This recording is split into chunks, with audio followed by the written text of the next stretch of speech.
Et bonjour et bienvenue à Aperçu par TVC22. Je suis votre animateur Thomas Stockting. Aujourd'hui, nous allons parler du transport en commun dans la région de Prescott et Russell et en particulier le projet PR Transpo. Cette initiative, ce projet a été lancé en 2019 grâce à un soutien financier du gouvernement de l'Ontario. Et il y a eu évidemment, comme de partout avec les transports en commun, des problèmes pendant la pandémie, mais elle a été relancée le 15 juin de cette année. Donc il y a quelques différences. Donc nous allons parler exactement de cela aujourd'hui. Pour m'en parler un petit peu plus, avec moi aujourd'hui, je vous présente le président des Comtés unis de Prescott-Russell et le maire du canton d'Alfred et Plantagenet, M. Stéphane Sarrazin, puis la directrice du développement économique et touristique des Comtés unis, Mme Carole Lavigne. Bienvenue. Merci. Parfait. Bonjour. Tout d'abord, je vais commencer avec vous, Carole, immédiatement en tant que directrice du développement. Je sais que vous avez eu beaucoup de travail avec ce projet en ce moment. Le projet PR Transpo, comme j'ai dit tantôt, a été établi en 2019 pour notre région. Et évidemment, il y a eu des changements avec cette nouvelle version, allons-nous dire, de PR Transpo qui a été lancée il y a juste quelques jours. Donc, est-ce que vous pouvez nous expliquer un petit peu un aperçu, un background de ce qui du projet et quelles sont les différences avec celui-ci qu'on vient de lancer? Oui, certainement. Lorsqu'on a lancé le projet en 2019,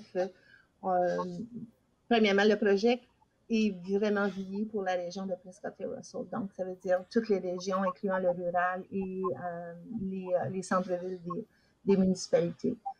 Alors, comme la région est très grande et qu'on a 2 autobus, alors on avait 12 routes, différentes routes, mais l'autobus n'allait pas à tous les jours dans chacune des régions et il n'allait pas non plus selon le besoin des gens. Donc, c'était plutôt par journée, c'était plutôt par 10 heures, ce qui était plus difficile pour les gens qui l'utilisaient.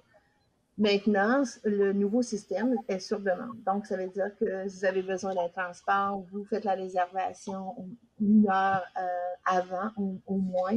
Et l'algorithme vous dit si c'est possible qu'on puisse aller vous chercher et à quelle heure et si on peut accommoder l'heure dans laquelle vous avez inscrit. Donc, on peut l'inscrire à l'heure qu'on veut partir ou on peut l'inscrire à l'heure qu'on doit arriver à destination. Et l'algorithme fait le calcul pour aller vous chercher et vous amener à temps à votre point de lieu de destination. Et ce projet, exactement, c'est à la demande, c'est pas tout nouveau pour Prescott Russell, pas tout nouveau pour l'Ontario, pardonnez-moi, ça existe dans d'autres endroits. Donc, quel projet avez-vous pris inspiration dessus pour voir comment ça allait marcher? Nous nous sommes inspirés sur le secteur de Desolonto, qui, eux, l'utilisent en soirée et pour l'extérieur de leur route normale. Et ils ont vu une augmentation de 300% dans l'achalandage. Et on sait qu'il y a des sections comme chez Dieppe qui sont tout près de faire le lancement eux aussi. Nous, la chose qui est différente d'ailleurs, c'est que nous avons notre entière flotte, totalement notre système au complet du transport intermunicipal est sur demande. On n'a aucune route fixe.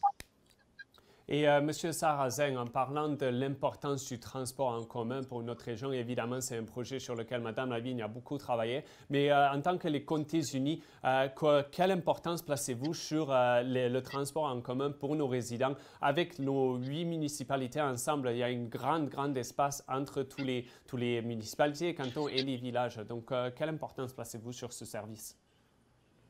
Ben, je pense que c'est très important. Puis aussi, on le voit là, parce que le gouvernement de l'Ontario a été de l'avant à donner des subventions dans beaucoup de différentes municipalités, différentes villes à travers l'Ontario. Donc, pour nous, là, de recevoir des sous du gouvernement de l'Ontario, ça nous donne la chance de justement tester, de faire comme un genre de projet pilote pour voir par la suite si c'est capable de subvenir par lui-même le projet. Donc, je pense que c'est important. On sait que les gens ont besoin de transport. On a plusieurs gens qui sont plutôt dans des petits villages qui veulent aller vers l'hôpital, dans des régions à Hawkesbury. Donc, je pense que c'est vraiment une belle opportunité pour nous d'avoir eu cette subvention-là.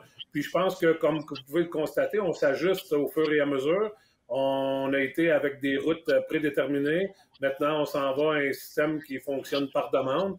Donc, ça ne veut pas dire qu'il n'y aura pas d'autres petits ajustements, mais c'est sûr qu'avec le COVID, ça a un petit peu ralenti le processus, comme toutes les grosses villes aussi. Là, les transports en commun ont été très affectés pendant le COVID, mais je pense que ça nous donne l'opportunité de vraiment tâter le terrain, à voir c'est où ce qui est la demande, puis de pouvoir desservir les gens au mieux de nos capacités. Et Madame Lavigne, comme M. Sarrazin vient d'en parler, vous avez mentionné ça tantôt aussi, c'est un projet pilote. Donc, pendant combien de temps est-ce que ce projet pilote va-t-il exister? Parce que si j'ai bien compris avec l'avis de presse, il y a du soutien financier jusqu'en 2023. Donc, est-ce que ce genre de transport en commun flexible à la demande pour les résidents va exister jusqu'à là? Ou est-ce que vous allez le réviser avant 2023? Le projet pilote est jusqu'en mars 2023. Cependant, nous allons réviser à tous les 3 mois, voir quel est l'achalandage, quelles sont les heures dans lesquelles les gens l'utilisent et est-ce que les gens l'utilisent. Donc, on essaie de rendre ce projet-là le plus viable possible pour justement assurer son futur après 2023. Je peux dire que, juste une petite anecdote, depuis le 15, depuis le mardi qu'on a lancé, on a beaucoup d'appels, on a beaucoup de gens qui téléchargent l'application sur leur téléphone et qui font des tests, essaient de voir comment ça fonctionne, est-ce que c'est utile pour eux. On a des travailleurs qui ont commencé à l'utiliser, qui ont déjà cédulé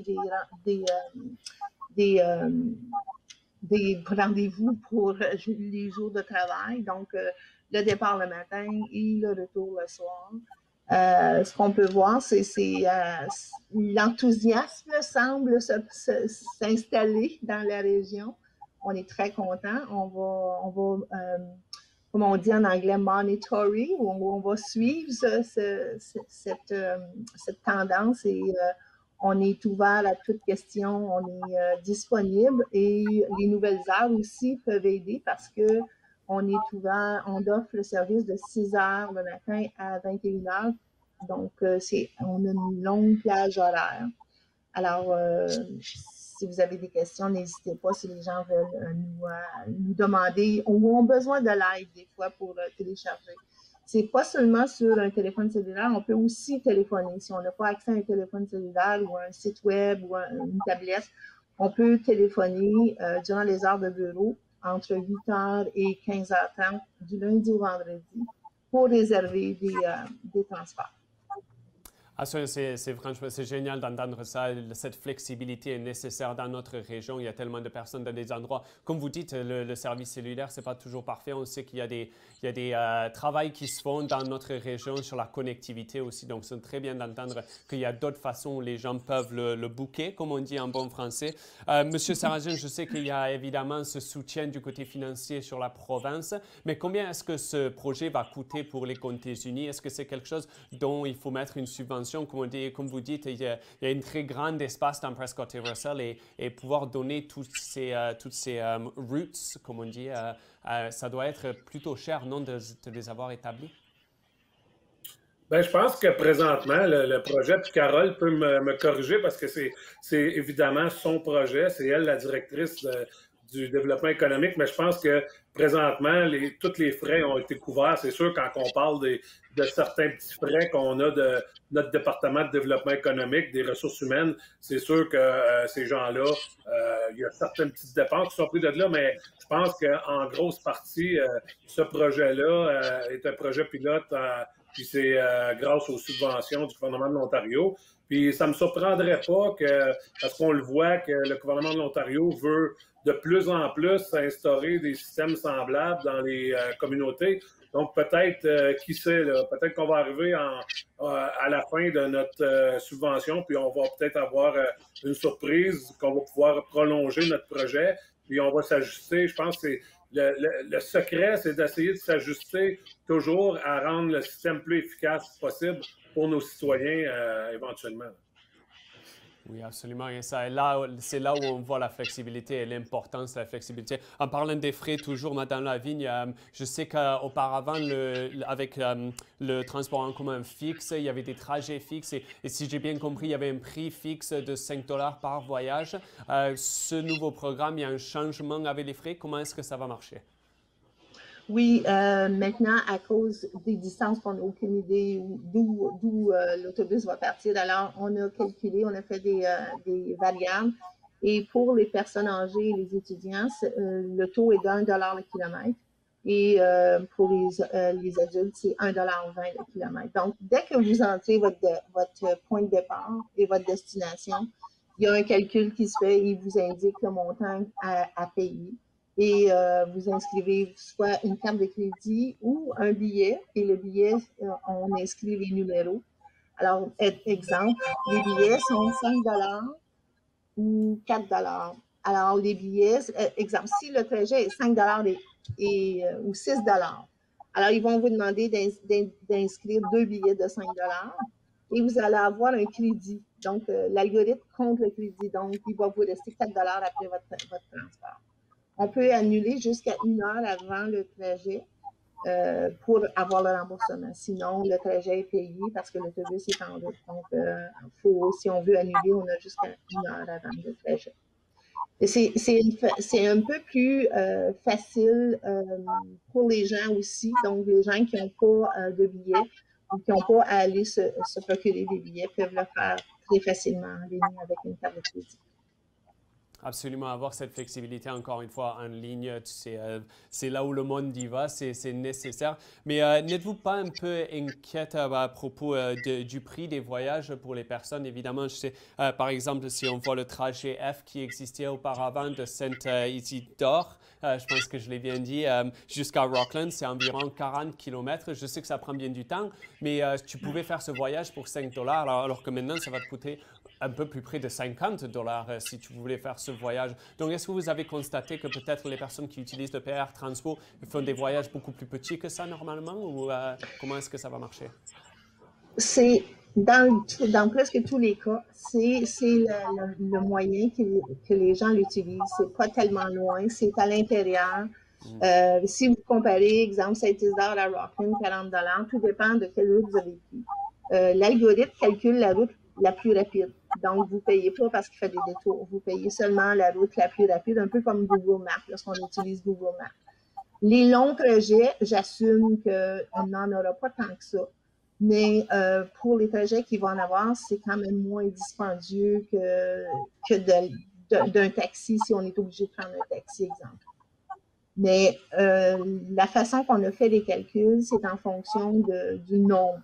Parce que c'est certain que si vous êtes dans l'autobus, ce n'est pas de 1 à 1. Vous êtes dans l'autobus, on va peut-être arrêter, on va faire un détour parce qu'on va aller chercher quelqu'un d'autre aussi durant le trajet pour vous rendre.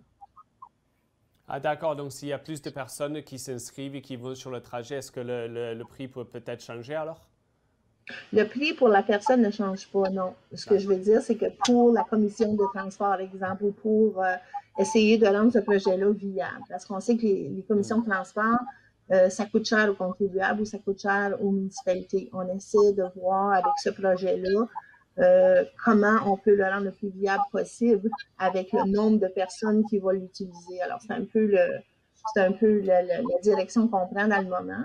Et comme M. Sarrazin a dit, nous, on doit faire des rapports au ministère à tous les 6 mois et d'indiquer l'achalandage, les arrêts, l'utilisation. Alors, si on a un achalandage et une utilisation un peu plus accrue, on espère que le ministère va allonger la subvention. Ça pourrait être une autre façon d'obtenir du financement.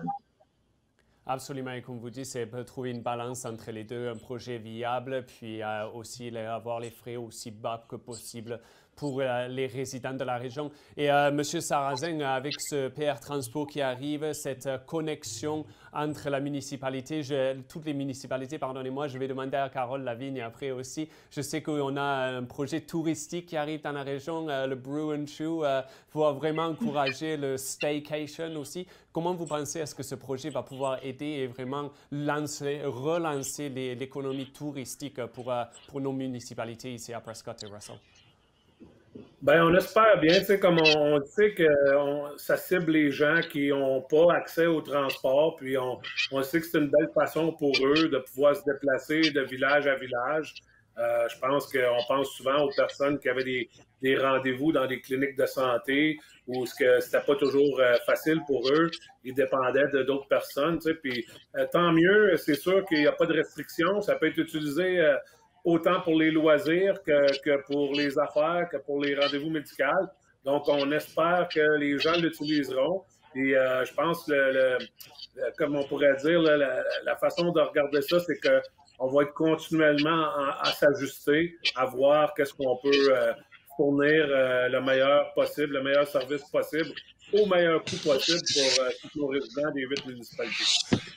Absolument. Et Madame Lavigne, pareil pour vous, tu sais, ce Brew and Chew qui arrive rapidement, on voit plus en plus de commerces qui déclarent qu'ils font partie de cette route pour notre région pour vraiment voir les petites entreprises et encourager les artisans locaux. Donc, est-ce que vous pensez que le PR Transpo va jouer un big part, comme on dit? Je crois que oui, et j'ose espérer que oui. Qu'il va y avoir des gens qui vont décider de prendre le PR Transpo. Exemple, si on fait la route des brasseries, bien, ça nous empêche de conduire et on peut faire le tour des brasseries sans aucun problème ou au moins en visiter une ou deux durant la journée. Alors, j'espère que les gens vont être curieux et vont essayer ce nouveau système de transport sur demande. Parfait. Et vous avez dit tantôt aussi que les gens peuvent booker auparavant. Tu peux dire à quelle heure tu veux être à ta destination et l'app fera la calculation pour le déterminer. Si par exemple, moi, je voulais booker mon voyage de ma maison jusqu'à mon travail de lundi au vendredi, est-ce que je peux faire ça en avance? Oui, on peut booker jusqu'à 5 transports en avance, 5 jours en avance, oui. Alors, vous devez réserver votre départ du matin et vous devez faire une autre réservation pour votre retour le soir. Donc, vous faites 2 réservations par jour. Et si, au cas où que les gens qui écoutent cette entrevue ne pensent que je n'ai pas demandé à cette question et on n'a pas eu assez d'informations, que je pense que ça serait... je pense qu'on a bien couvert, mais si les gens veulent plus d'informations, où est-ce qu'ils peuvent aller? Ils peuvent aller sur le site web des Comtés unis sous service PR Transpo. Toutes les infos sont là et même des numéros de contact aussi. Bon, parfait. Président Sarrazin et Madame Lavigne, je vous remercie beaucoup pour votre temps aujourd'hui. J'espère vraiment que ce projet marche très bien et je suis sûr qu'on en parlera dans 3 ou 4 mois quand on est en train de regarder comment ça a marché. Certainement. Merci beaucoup. Merci. Et je vous remercie beaucoup d'avoir écouté cet épisode aperçu sur le transport en commun dans la région de Prescott et Russell. Si vous avez plus de questions, n'hésitez pas à me contacter et j'enverrai des emails après email après email à Monsieur Sarrazin et Madame Lavigne. Ne vous inquiétez pas. Merci beaucoup et passez une bonne journée. Bonjour.